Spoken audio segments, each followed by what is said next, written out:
പ്രതാപ, ചായ. എന്താ പ്രതാപ, എന്തു പറ്റി?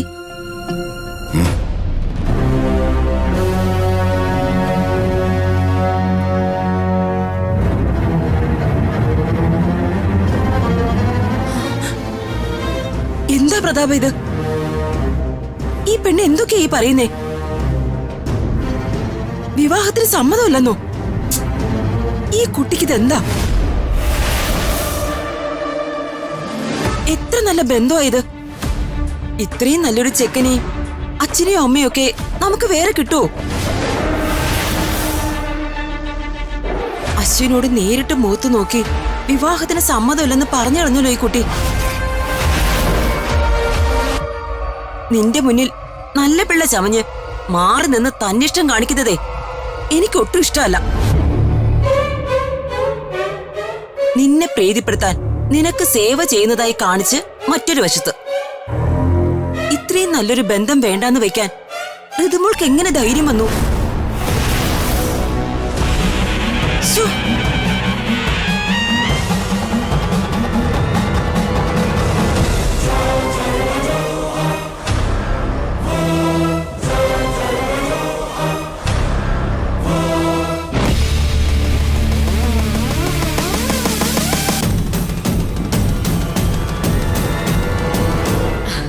ചേച്ചി, ചേച്ചിയോട് വലിയച്ഛനുള്ള ദേഷ്യമൊക്കെ കുറച്ചായിട്ട് മാറിക്കൊണ്ടിരിക്കുക. അതിന്റെ സന്തോഷത്തിന് ചേച്ചി എന്നാ എനിക്ക് രാജുചേട്ടന് ട്രീറ്റ് തരുന്നേ? ഇന്ന് തന്നെ ട്രീറ്റ് തരാമേ. സത്യാണോ? അതെ, അച്ഛനുള്ള ടാബ്ലറ്റ്സ് കൊടുത്തിട്ട് നമുക്ക് പുറത്തു പോവാം. അപ്പൊ ഇഷ്ടമുള്ളത് എന്തൊക്കെയാന്ന് വെച്ചാ വാങ്ങിച്ചോ. രാജുവിന് ഇഷ്ടമുള്ളത് വാങ്ങിച്ചോ.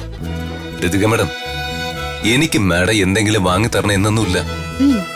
മാഡം എന്നോട് വഴക്ക് കൂടാതെ എന്നോട് പിണങ്ങാതിരുന്നാ മതി. അതെന്നെ എനിക്ക് സന്തോഷം. അതിനെക്കുറിച്ച് ഞാനൊന്ന് ശരിക്കും ആലോചിച്ച് നോക്കട്ടെ കേട്ടോ.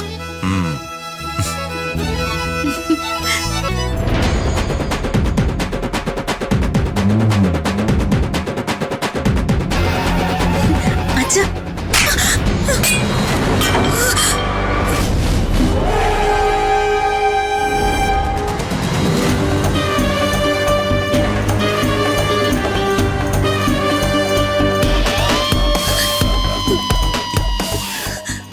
മിണ്ടരുത്, നീ മിണ്ടരുത് രാജു.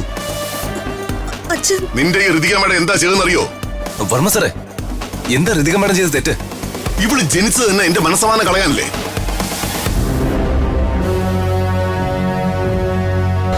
ജന്മം നൽകിയ അച്ഛനും സ്വന്തം കുടുംബത്തിനും ദുഷ്പേരുണ്ടാക്കാനായി ജീവിക്കുന്ന അസുര വിത്തവള്.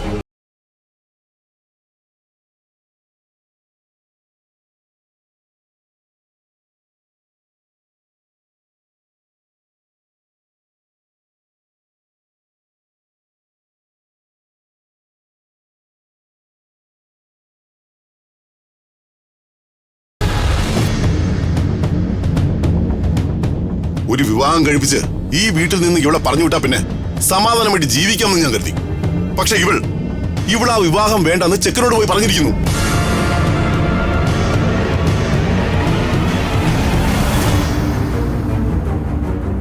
അശ്വിനോട് ഇവള് അപമര്യാദയെ സംസാരിച്ചു. വർമ്മ സാറേ, ഞാനൊന്ന് പറയട്ടെ. നിന്റെ വിശദീകരണം ഞാൻ ചോദിച്ചില്ല. നീ ഈ വീഡിയോ ഉണ്ടോ? നോക്ക്.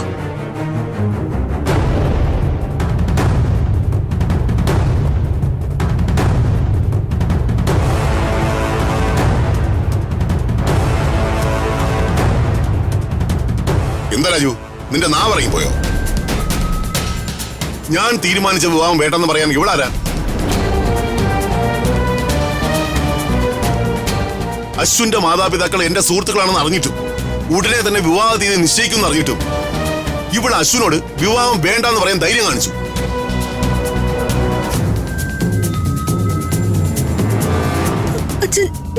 മിണ്ടിപ്പോരുത് നീ. നിന്റെ അമ്മയെ പോലെ തന്നെ എല്ലാ അടവുകളും പഠിച്ചോളാം നീ എന്ന് എനിക്കറിയാം. എന്നെ അച്ഛാന്ന് വിളിക്കാനുള്ള യോഗ്യത പോലും നിനക്കില്ല.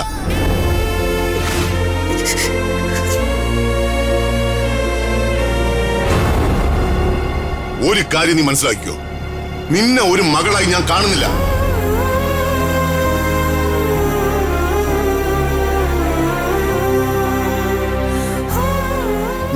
മകൾ എനിക്കില്ലെന്ന് വിശ്വസിക്കാൻ എനിക്കിഷ്ടം.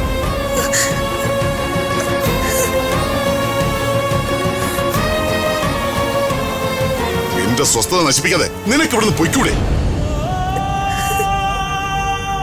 ഇവളീ കുടുംബത്തിൽ നിന്ന് ഇറങ്ങിപ്പോകുന്ന ദിവസത്തിന് വേണ്ടിയാണ് ഞാൻ കാത്തിരിക്കുന്നത്. എന്നിട്ട് വേണം എനിക്കൊന്ന് സമാധാനമായിട്ടിരിക്കാൻ.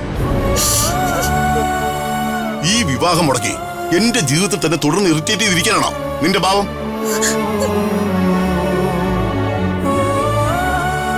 വർമ്മസറെ, എനിക്ക് സംസാരിക്കുന്ന ഒരു അവസരം എന്താ? നിനക്ക് പറയാനുള്ളത് എന്താണെന്ന് എനിക്ക് അറിയാലോ. ഋതിക മാഡം എന്ന് പറഞ്ഞ് ഇവിടെ തലയിൽ കയറ്റി വെച്ച് നടത്തി വഷളാക്കുന്നത് നീയാ. നീ വിചാരിക്കുന്ന പോലെ കൊച്ചുകുട്ടികളുടെ മനസ്സൊന്നുമല്ല അവൾക്ക്. ഇവിടെ മനസ്സ് നിറച്ച് വിഷമാ. ഞാനൊന്ന് ആശുപത്രിയിലായപ്പോ എന്നെ പരിപാലിക്കുന്നതായി നടിച്ച് എന്റെ മനസ്സ് മാറ്റാന്ന് ഇവള് കരുതിയെങ്കിൽ ഇവൾക്ക് തെറ്റി. ഈ വിവാഹം പോയ മറ്റൊരു വിവാഹം, ഈ ചെക്കൻ പോയ മറ്റൊരു ചെക്കൻ. ഞാൻ മനസ്സിൽ വിചാരിച്ച ദിവസം വിചാരിച്ച സമയത്ത് തന്നെ ഈ വിവാഹം നടത്തും, നടത്തിയിരിക്കും.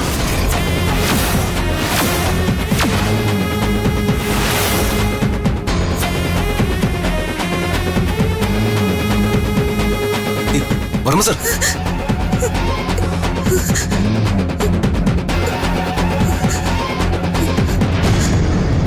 ഇങ്ങനെ ഒരു മകൾ എനിക്കില്ലെന്ന് വിശ്വസിക്കാൻ എനിക്കിഷ്ടം.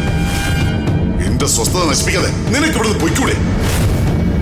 ഇവളീ കുടുംബത്തിൽ നിന്ന് ഇറങ്ങിപ്പോകുന്ന ദിവസത്തിന് വേണ്ടിയാണ് ഞാൻ കാത്തിരിക്കുന്നത്.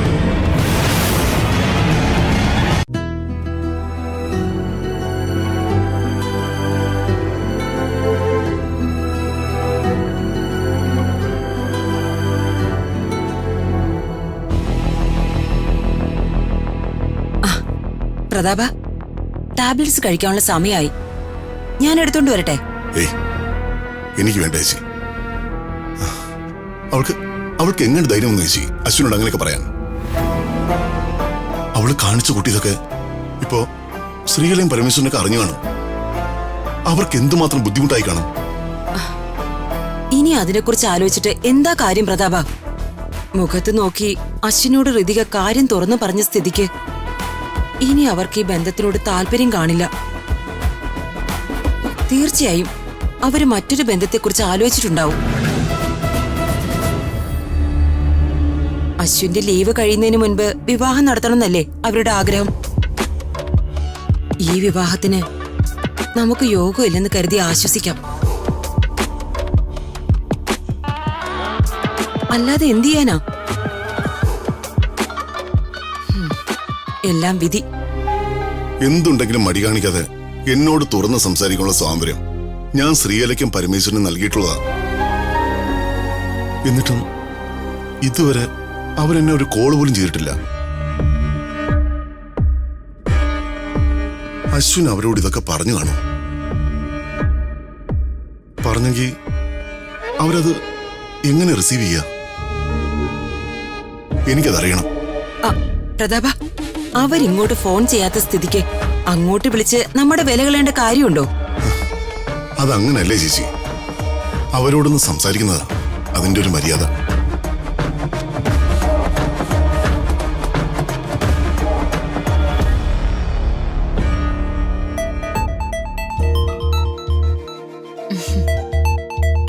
അശ്വിൻ, വർമ്മയുടെ കോളാ. ഒന്നിങ്ങി വന്നേ. അമ്മ എടുക്ക്, സ്പീക്കറിൽ. ഹലോ വർമ്മേ. എടോ, എങ്ങനെയുണ്ടോ തന്റെ ഹെൽത്ത് ഒക്കെ? ഞാനിപ്പോ ഓക്കേടോ. പിന്നെ ഞാനിപ്പോ വിളിച്ചത് ഒരു കാര്യം സംസാരിക്കാനുണ്ടായിരുന്നു. എന്താടോ തന്റെ ശബ്ദം എന്താ വല്ലാതിരിക്കുന്നേ? താൻ കാര്യം പറയേ. അത് ഋതിക അശ്വിനോട് സംസാരിച്ച കാര്യത്തെക്കുറിച്ചാ. വിവാഹത്തെക്കുറിച്ച് ഋതിക എന്തോ അഭിപ്രായം അശ്വിനോട് പറഞ്ഞു. അതെ, അശ്വിൻ എന്നോട് പറഞ്ഞിരുന്നു. ഞാൻ തന്നെ അങ്ങോട്ട് ഫോൺ ചെയ്യാൻ ഇരിക്കുകയായിരുന്നു. അശ്വിൻ എന്ത് പറഞ്ഞു? നിങ്ങൾക്ക് ഹർട്ടായി. I am really sorry. താൻ എന്തൊക്കെയായി പറയുന്നേ? ഞാൻ ദാ അശ്വിന് ഫോൺ കൊടുക്കാം. ദാ മോനെ, സംസാരിക്കാം. Hello uncle. മോനെ, അശ്വിന് ഫീലൊന്നും ആയില്ലോ അല്ലേ? ഒരിക്കലും ഇല്ല അങ്കിൾ. സത്യത്തിൽ ഋതിക എന്നോട് ഫ്രീ ആയിട്ട് സംസാരിച്ചത് അതെനിക്ക് വളരെ ഇഷ്ടമായി. മനസ്സിലുള്ളത് തുറന്നു പറയാനുള്ള ധൈര്യം അത് ഋതിക കാണിച്ചത് വളരെ നല്ല കാര്യമല്ലേ? പക്ഷെ അവള് ഈ വിവാഹത്തിന് താല്പര്യമില്ലെന്നല്ലേ മോനോട് പറഞ്ഞത്? ആ, അവളങ്ങനെ പറഞ്ഞു. പക്ഷേ അവൾ എന്തിനാ അങ്ങനെ പറഞ്ഞെന്ന് അങ്കിളിനെ അറിയാവോ? ഋതികയ്ക്ക് അങ്കിളിനോട് അത്രയ്ക്ക് സ്നേഹമുണ്ട്. ഈ വിവാഹം നടന്ന അവളുടെ അച്ഛനെ പിരിഞ്ഞ് ആ വീട്ടിൽ നിന്ന് വരാനുള്ള ബുദ്ധിമുട്ട് കൊണ്ട് മാത്രമാണ് അവൾ എന്നോട് അങ്ങനെയൊക്കെ സംസാരിച്ചത്. അതറിഞ്ഞപ്പോ ശരിക്കും എനിക്ക് ഋതികയോട് റെസ്പെക്റ്റ് ആണ് തോന്നിയത്. അച്ഛനോടുള്ള സ്നേഹക്കൂടുതലുകൊണ്ട് മാത്രമാണ് ഋതിക എന്നോട് അങ്ങനെയൊക്കെ സംസാരിച്ചത്. അല്ലാതെ വേറെ ഒരു പ്രശ്നവുമില്ല. അപ്പോ അവൾ അങ്ങനെ പറഞ്ഞത് മോന് വിഷമൊന്നും ആയില്ലല്ലോ? ഇല്ലെങ്കിൽ ഒരിക്കലുമില്ല. ഋതിക എന്നോട് അവളുടെ മനസ്സിലുള്ള കാര്യങ്ങൾ തുറന്നു പറഞ്ഞു. അതിലിപ്പോ എന്താ തെറ്റുള്ളത്? തുറന്ന് സംസാരിച്ചാലല്ലേ ഞങ്ങൾക്കും പരസ്പരം മനസ്സിലാവൂ. അച്ഛനെ പിരിയുന്ന വിഷമം കൊണ്ട് വിവാഹം വേണ്ട എന്നല്ലാതെ മറ്റൊന്നും ഋതിക എന്നോട് പറഞ്ഞിട്ടില്ല. വിവാഹശേഷം നമുക്ക് ഇടയ്ക്കിടയ്ക്ക് ഇന്ത്യയിലേക്ക് വരാമെന്നും അച്ഛനെ കാണാമെന്നും പറഞ്ഞ് ഞാൻ ഋതികയെ കൺവിൻസ് ചെയ്യുകയും ചെയ്തു. Thank you. Thank you Ashwin. മോനെല്ലാം വളരെ പോസിറ്റീവായി എടുത്തതിന് ഒത്തിരി നന്ദിയുണ്ട്. എന്താ അങ്കിൾ ഇതൊക്കെ? അശ്വിൻ, ആ ഫോണിങ് തന്നെ. ഡോ വർമ്മേ, താൻ വിഷമിക്കണ്ട. ഏതൊരു പെൺകുട്ടിക്കും വിവാഹം കഴിച്ച് മറ്റൊരു കുടുംബത്തിലേക്ക് പോകുന്ന കാര്യം ഓർക്കുമ്പോ അതൊരു വലിയ വിഷമമായിരിക്കും. അമ്മയില്ലാതെ വളർന്ന കുട്ടിയല്ലേ, നീയാണ് അവൾക്കെല്ലാം. താൻ ഒന്നും കൊണ്ടും വറീഡാവണ്ട. നമ്മൾ ആഗ്രഹിക്കുന്ന പോലെ ഈ വിവാഹം നടക്കും. ശരി ശ്രീകലേ, ശരിയെന്നാ ഞാൻ നോക്കട്ടെ. ശരിയടോ.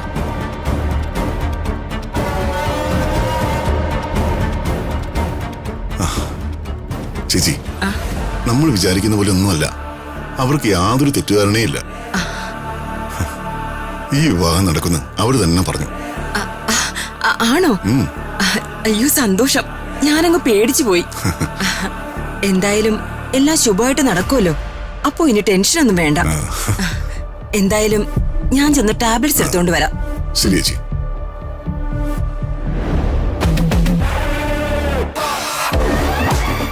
നീങ്ങി വന്നേ.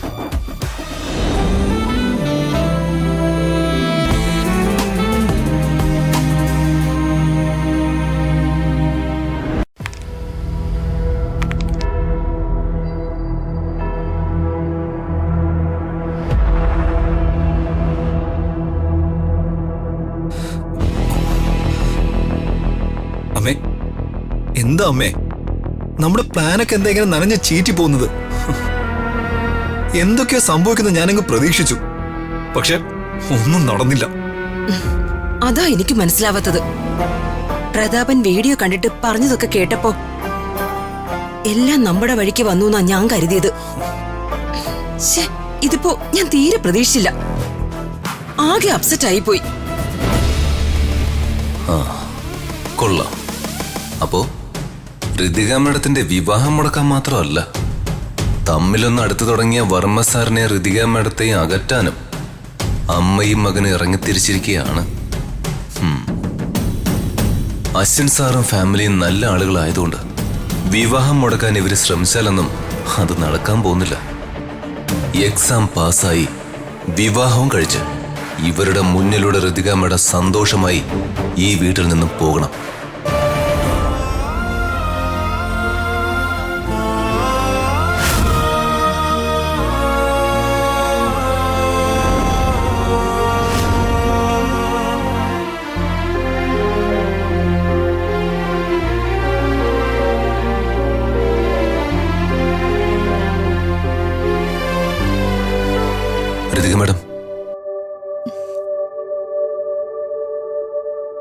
എന്താ എന്നെ ആശ്വസിപ്പിക്കാൻ വന്നതാണോ രാജു? ഞാൻ വിഷമിച്ച് കരഞ്ഞുകൊണ്ടിരിക്കുകയാണെന്ന് ഓർത്ത് വന്നതായിരിക്കും അല്ലേ? അതാണല്ലോ മിക്കപ്പോഴും ഈ വീട്ടിൽ നടക്കാറുള്ളത്. എന്താണെന്ന് അറിയില്ല രാജു, എന്റെ കണ്ണ് നിറയുന്നില്ല. പക്ഷെ ഉള്ളില് നല്ല വിഷമമുണ്ട്. മാഡം, രാജു ഓർക്കുന്നുണ്ടാവും ഇവൾക്ക് ഭ്രാന്താണെന്ന്, അല്ലേ? അതെ രാജു, ഞാനൊരു ഭ്രാന്തിയ, ബുദ്ധിയില്ലാത്തവള. എന്റെ അച്ഛൻ എന്നെ എന്തെങ്കിലും മനസ്സിലാക്കും, എന്നോട് എന്തെങ്കിലും സ്നേഹം കാണിക്കുമെന്നൊക്കെ ഓർത്ത് കാത്തിരിക്കുന്ന ഞാൻ പിന്നെ ആരാ? അച്ഛൻ ഒരല്പം അടുപ്പം കാണിച്ചപ്പോ മതി മറന്ന് സന്തോഷിച്ച് ആ സന്തോഷം എന്നും എന്റെ ഒപ്പം ഉണ്ടാകുമെന്ന് വിശ്വസിച്ച് ഞാൻ ഭ്രാന്തിയല്ലേ രാജു? പറ. അങ്ങനെയൊന്നും അല്ല മാഡം. വർമ്മ സാറിന് ഒരു മാറ്റം വന്ന് തുടങ്ങിയതാ. പക്ഷേ അച്ഛനും ഞാനും ഒരേ ചോരയല്ലേ? ഫിസിക്സ് എക്സാം ഞാൻ മാറ്റി എഴുതിയതുപോലെ ദേഷ്യപ്പെടുന്നതിന് പകരം എന്നോട് അടുപ്പം കാണിച്ച് എന്നെ പോലെ തന്നെ അക്കാര്യത്തില് അച്ഛനും ഫെയിലായി. എനിക്ക് തോന്നുന്നതേ ഇത് ദൃഷ്ടിദോഷമാണെന്ന്. ഒരുപാട് നാളത്തെ കാത്തിരിപ്പിന് ശേഷം അച്ഛനും മകളും ഒന്നിച്ചത് കണ്ടപ്പോ അസൂയക്കാരോ കണ്ണുവെച്ചതാ. ആശുപത്രിയിൽ നിന്നും വന്ന അച്ഛന് ദൃഷ്ടിദോഷം മാറ്റാൻ ഞാൻ ആരതി ഒഴിഞ്ഞു.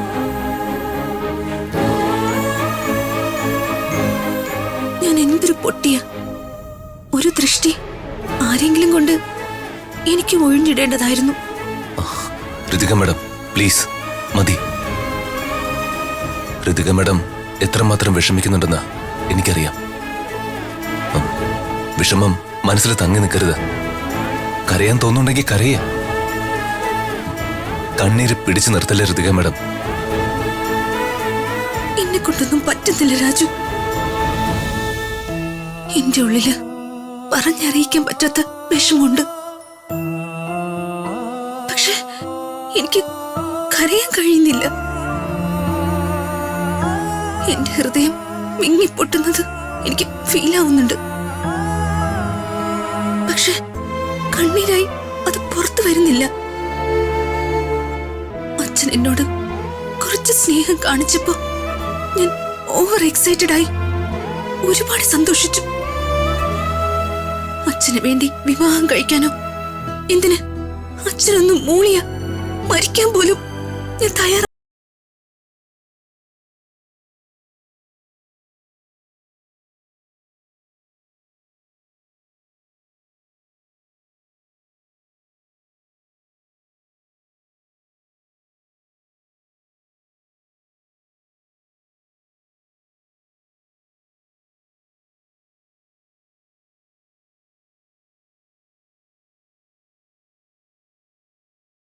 ഇങ്ങനെ വിഷമിക്കുന്ന എന്തിനാ മാഡം?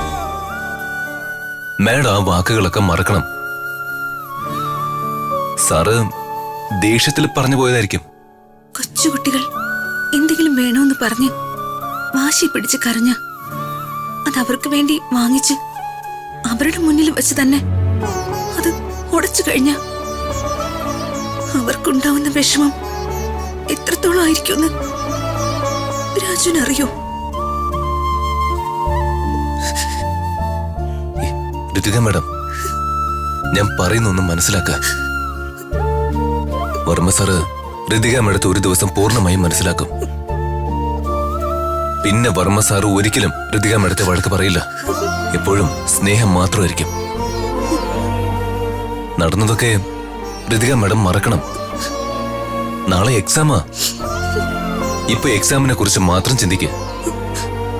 എക്സാമിന് ജയിക്കണ്ട നമുക്ക്. രാജു എനിക്ക് കോൺഫിഡൻസ് തരാൻ ശ്രമിക്കാണോ? അതോ ഞാൻ എക്സാമിൽ ജയിച്ചാൽ എന്റെ പ്രശ്നങ്ങളൊക്കെ മാറുമെന്ന് പറയാതെ പറഞ്ഞു എനിക്ക് വീണ്ടും പ്രതീക്ഷ നൽകാൻ ശ്രമിക്കാണോ? അല്ല മാഡം. എക്സാമിന് മാഡം വീണ്ടും ഫെയിലായാൽ അത് വർമ്മ സാറിന് ദേഷ്യമാകും എന്ന് ഞാൻ ഓർമ്മിപ്പിച്ച. ഈ എക്സാമിന് മാഡം ജയിക്കണം. അതെ, എന്റെയും കൂടി വാശിയ. എക്സാം ഹാളിലേക്ക് കയറുന്നതുവരെ മാഡത്തിന്റെ ഏത് ഡൗട്ടാണെങ്കിലും അത് ഞാൻ ക്ലിയർ ചെയ്തു തരാം. മാഡം ഇരുന്ന് പഠിക്ക. രാജു ചെല്ല, എനിക്ക് കുറച്ച് സമയം ഒന്ന് തനിച്ചിരിക്കണം.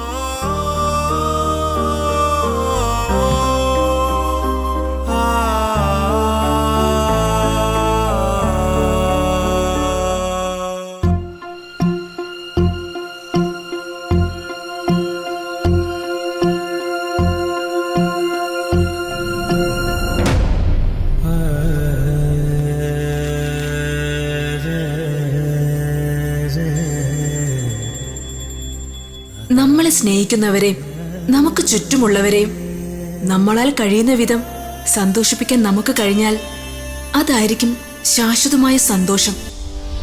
ആ സന്തോഷം എന്നും നിലനിൽക്കും. ജീവിതത്തിൽ എപ്പോഴെങ്കിലും തോറ്റുകൊടുക്കേണ്ട അവസ്ഥ നിനക്ക് വന്നാൽ എതിരെ നിൽക്കുന്നത് നീ സ്നേഹിക്കുന്നവരാണെങ്കിൽ അവർക്ക് മുന്നിൽ തോറ്റുകൊടുക്കാൻ നീ മടി കാണിക്കരുത്.